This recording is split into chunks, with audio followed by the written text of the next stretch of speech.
Ladies and gentlemen, boys and girls, children of all ages, John and Lee proudly present the greatest wrestling show ever! Right, guys, welcome to episode 12 of the greatest wrestling show ever. We're nearing the end of the card now, and we're taking a 33-and-a-half-year rewind to a classic match that many, particularly for the put forth as being one of the greatest matches ever. We're going to get straight into it, and I've got a few little things to tell you, Lee, that you might be interested in. I've just abstained from telling you before we got on. So at the start of, it's 2 chapters before the match, WrestleMania 3. It's 1 hour 43:01. It's the Randy Savage promo, which is then followed by the Ricky Steamboat promo, and then followed by the match itself, because the match isn't mega long, so I thought we'd do these as well. 1 hour 43:01. Pressing play in 3, 2, 1, go. All right, so Macho Man Randy Savage there is holding the Intercontinental title. So 2 interesting things for you. The second one is about the Intercontinental title itself, which I'll come to in a minute. The first one, which I was dying to send you a message about the other day, but I thought I'd save it for the podcast, is you see the background that I've got up now? Yes. If obviously anyone else, I've got a virtual background because I'm just down in my cellar, and it's the greatest wrestling show ever logo or whatever you call it, based on the greatest wrestling match ever from Backlash this year between Edge and Randy Orton. I've just changed Edge's face to be Lee's and Randy Orton's to be mine. And on Saturday night, I was on a virtual cheese and wine evening with the NCT parents. So my wife and I, Alex, my wife and I were on with 4 other couples that we know. On my Zooms, they'd all logged on to my Zoom because I've got the paid version. It lasts forever rather than cutting off after 45 minutes. And all of a sudden, halfway through the NCT get-together, the cheese and wine thing, for no apparent reason, my virtual background turned on, and it was that picture. So quickly, I was like, I probably should explain why there's a picture of 2 half-naked men. So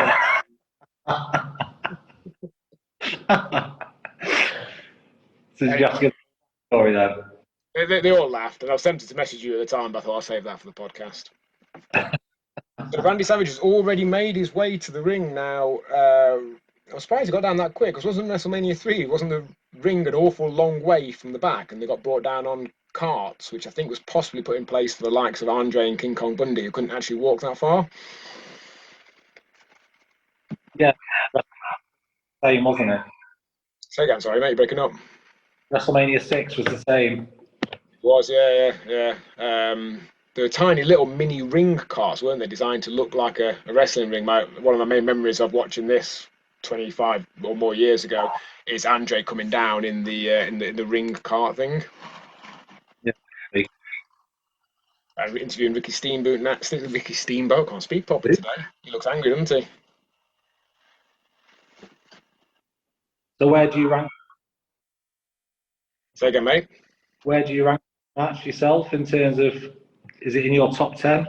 Yeah, I mean, if you were to fast forward it to the modern day, I don't know if it'd be considered one of the greatest matches of all time, put into the modern context. Definitely at its point in time, it was streets ahead of a lot of other stuff, and I can completely see why it was held in such high regard. And I think part of the fact that it's been so well remembered was the fact that it was so far above most of what you saw, and was between 2 well-known, well-liked performers at the time. To leave it in its original context, because that's the only way you can fairly do it, then yeah, I think it's safe to say put it in one of the top 10 of all time. Macho Man didn't have bad matches, did he? He didn't know, and it's my understanding that he was one of the very first wrestlers to choreograph a high proportion of the match. So back in the 80s, and then really for many years afterwards, most wrestlers might have a few key parts of the match planned out. So they might discuss beforehand the start, a couple of spots in the middle, and the finish, and then they would essentially ad-lib the rest as they went along. Nowadays, it's 99.9% all planned out, which I get is obviously in major part down to the fact that everything now is kept for posterity. You know, you can't do the same match in each town on a loop because everything you do nowadays is on TV. So I get that. But I understand that Randy Savage was one of the first people to plan high proportions of the match, and this match particularly, he wrote out weeks and weeks in advance and gave Ricky Steamboat a copy, numbering all the moves. So he'd shout out to him when he see him in catering, say a few weeks before, move 27, and Ricky Steamboat would have to shout back what that was. Wow. Yeah, one of the very early examples of that. Which, I don't know, does it take away anything from it, or it's still the same match, isn't it? Still the same performance? Impressive. Because a lot of the time, with a lot of matches, you can spot quite easily the choreography. But I think in this match, I don't know, it's very natural for me. I never really liked the word choreography. Like, I mean, it's better than fake, I suppose. Fake's quite dismissive of it. With choreography, I mean, with the modern wrestling, even then, I don't think it's necessarily quite the right word, but particularly back in the 80s and 90s, and even really when I was wrestling as well, I would never describe what I did as choreographed. It might have been pre-planned to a degree. It might have been, I don't know, to me, choreographed is something that you sort of you plan out completely and you practice and you rehearse. Like, I've never rehearsed a match in my entire life. I might have had an idea of some of the stuff I was going to do in it, but I would never describe it as choreographed. But that's by the by anyway. So they had a quick start there, a couple of exchanges of arm drags. Ricky got Randy Savage up into like a standing choke and threw him down in his roll to the outside of the ring. Macho Man wearing pink trunks there. I completely forgotten about his pink trunks because that's not the colour he's most well known for wearing, is it? Would matches have been rehearsed? The odd one would have been. I think in the majority of cases, particularly back in the 80s and 90s, like I said, most would have had a conversation where they'd agreed a few spots and they may have wrestled each other before and be familiar with each other's work, but the majority of it would be called in the ring. So you'd send someone off and say duck, duck, clothesline, whatever it would be in the match, and you may have done the sequence of spots before, so you kind of know what was coming.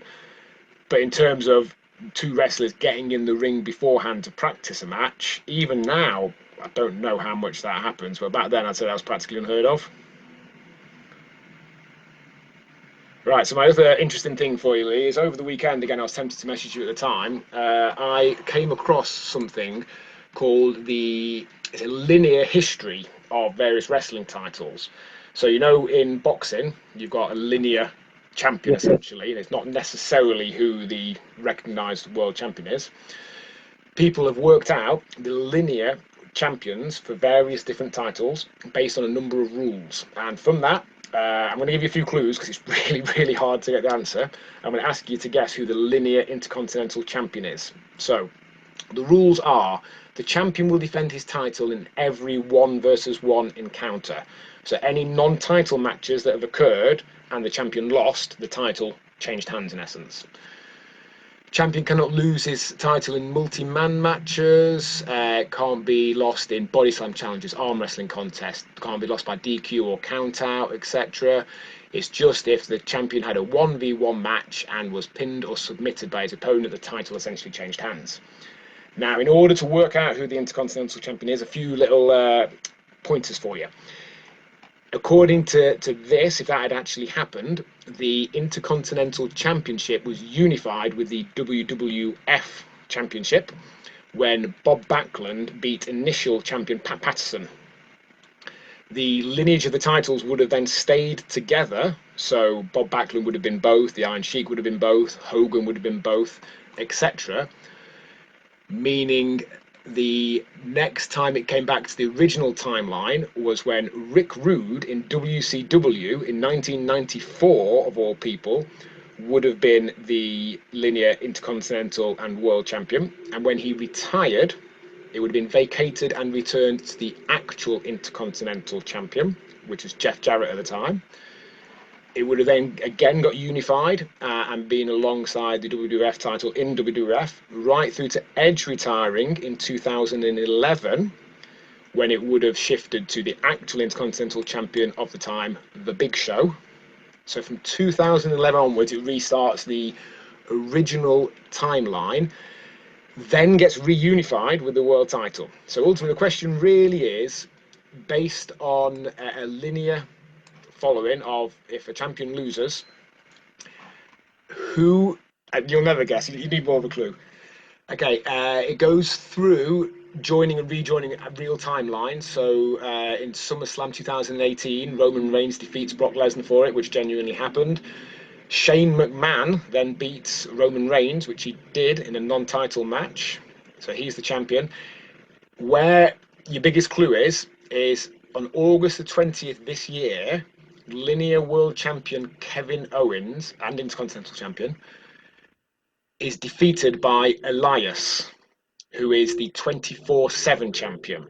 That means the Intercontinental, World, and 24/7 titles are unified. So, based on that, who is the linear 24/7 and Intercontinental and World Heavyweight Champion? The R-Truth. It's Carmella. It was R-Truth before Carmella. So R-Truth defeated EC3 on September the 21st at a WWE live event. And then Carmella beat Truth on the 23rd of September on Raw. In reality, only claiming the 24/7 title. In fact, maybe she didn't even claim the title. I don't actually know that, but she definitely beat him on that Raw. And if it had all followed a linear thing, she would now be the unified 24/7 Intercontinental, and I think pretty much everything else champion. Oh wow, that's pull that together.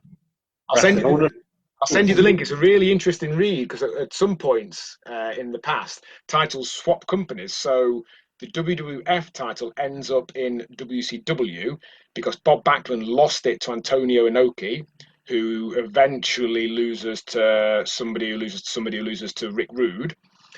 And the WCW title at the same time is in WWF because in 1991, as you know, Ric Flair takes the title to the WWF.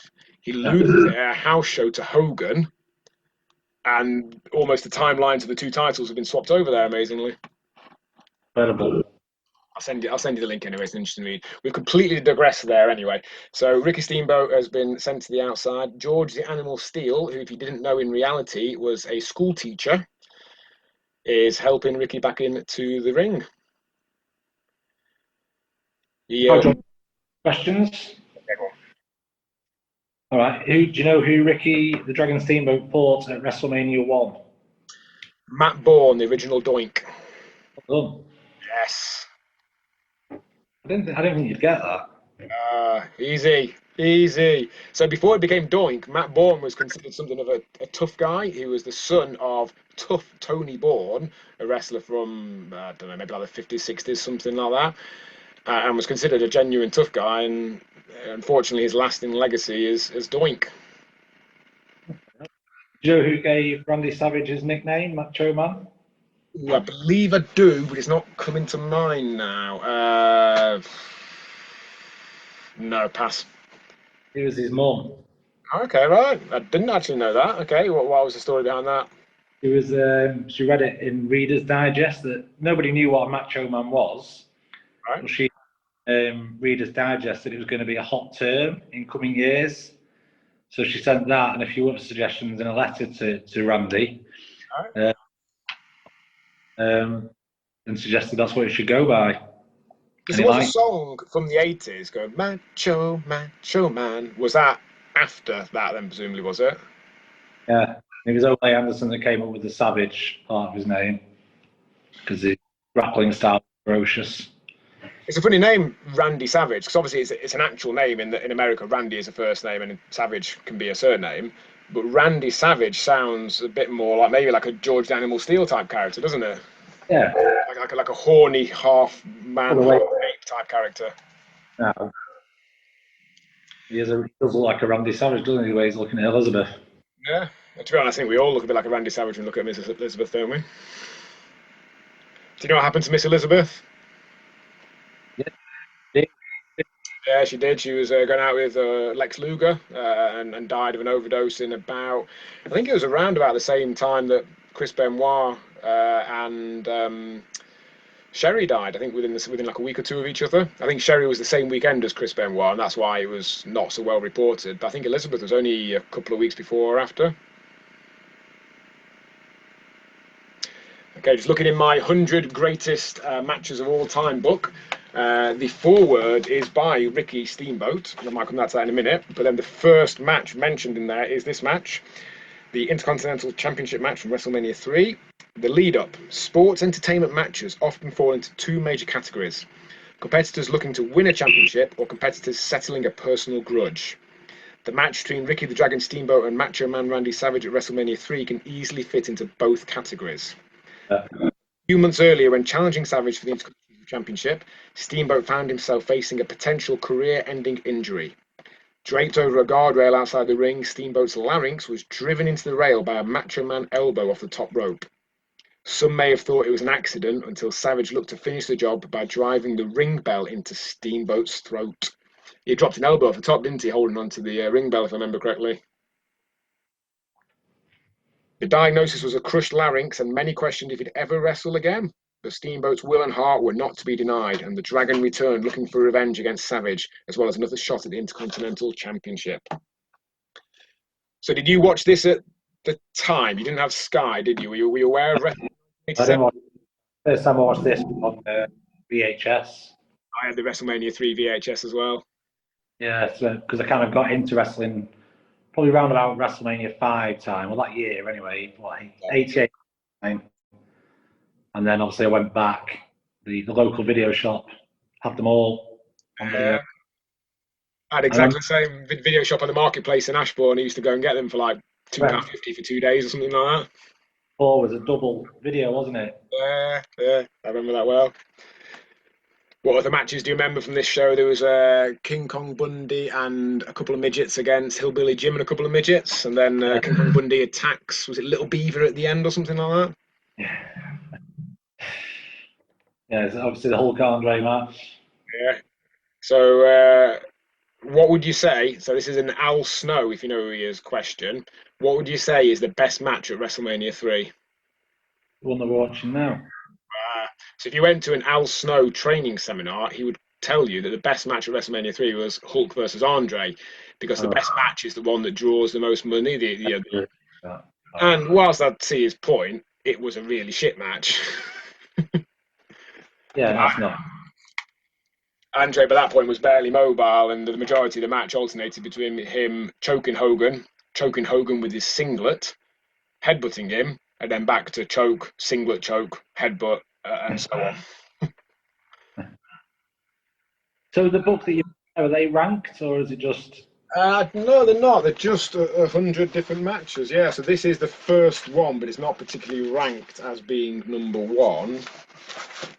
I think this is the one as well that a lot of wrestlers. The last one is also Randy Savage. It's the Ultimate Warrior versus Macho King Randy Savage from WrestleMania 10.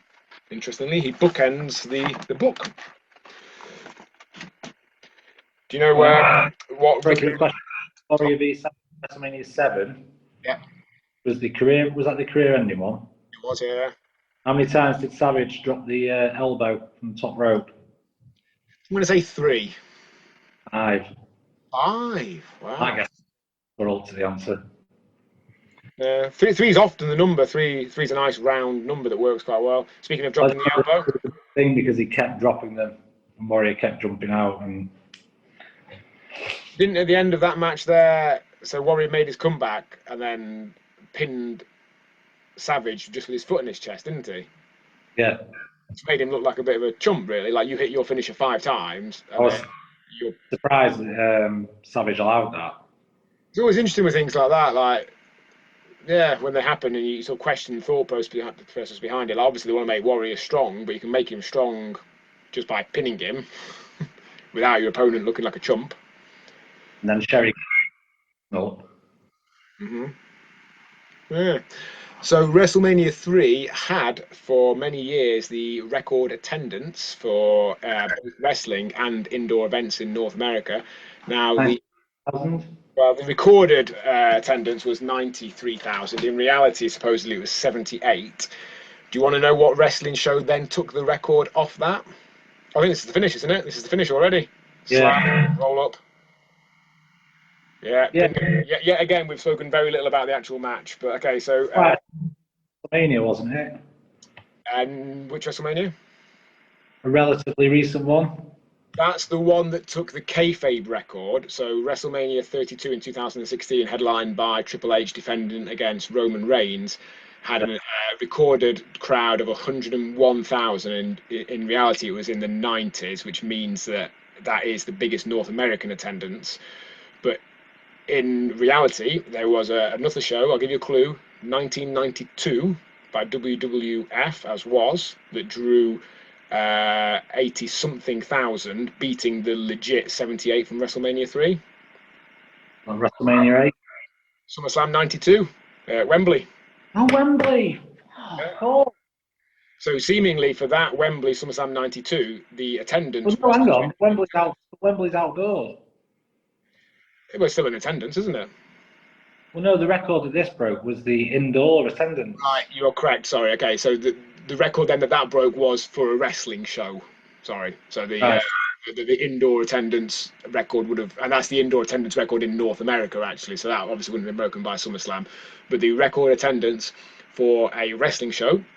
Prior to this, I believe it had been in Texas. I think a couple of years earlier, one of the WCCW shows, headlined, I think, by Kerry Von Erich versus Ric Flair, drew over 50,000.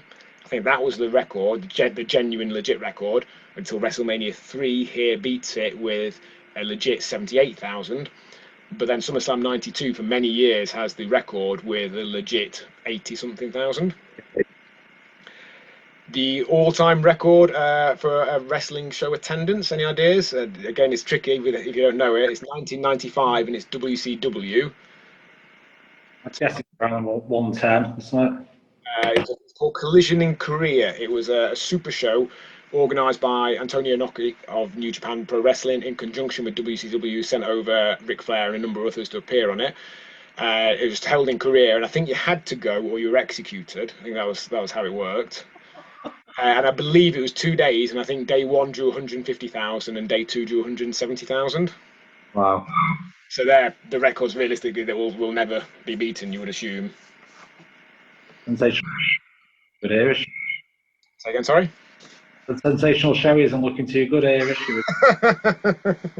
For those listening at home, it's now recapping the Jake the Snake versus Honky Tonk match, and with Jake the Snake is Alice Cooper, who, as you said, bears a vague resemblance to Sherry, but that's hardly a compliment, is it?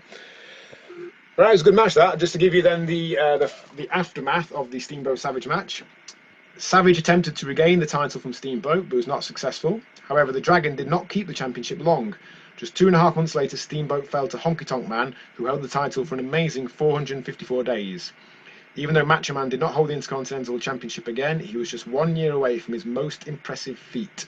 Savage won 4 matches at WrestleMania 4 to capture the WWE Championship in a 14-man tournament. Do you know why Steamboat dropped the Intercontinental title so quickly after WrestleMania 3? He asked for some time off to spend some time with his family because his son Richie had just been born, and Vince was furious about that, so he gave him the time off and then some, but having dropped the title. You've gone completely silent. Really? Yeah, me now. I say I think that's fair enough for Vince. I mean, Yeah, it's difficult. I mean, I don't know how much time he asked off for. If he asked off for a day, then it does seem a bit of an overreaction. If he asked for a month off, maybe. Right. Okay. So next week, are we saying now? When I was messaging you earlier, you and your Matt Hardy obsession wanted to put TLC in today. You wanted to talk about Matt Hardy 3 weeks in a row, but I reminded you at the end of last week's episode we'd agreed on Steamboat Savage. So we're saying TLC, and then Bret Austin, and then Cena and Punk. Yeah. Sounds like a plan. Cool, right, guys. Anyone listening at home, hope you enjoyed that. As always, comment on anything on Facebook. Let us know. We know people are listening because we can see the download figures. It'd be nice to hear a bit back from some of you guys. Recommend it to your friends. Tag anyone you know who's interested in wrestling and/or podcasts, which is quite a lot of people who like one of those two things, isn't it? Absolutely. Tag them and let them know.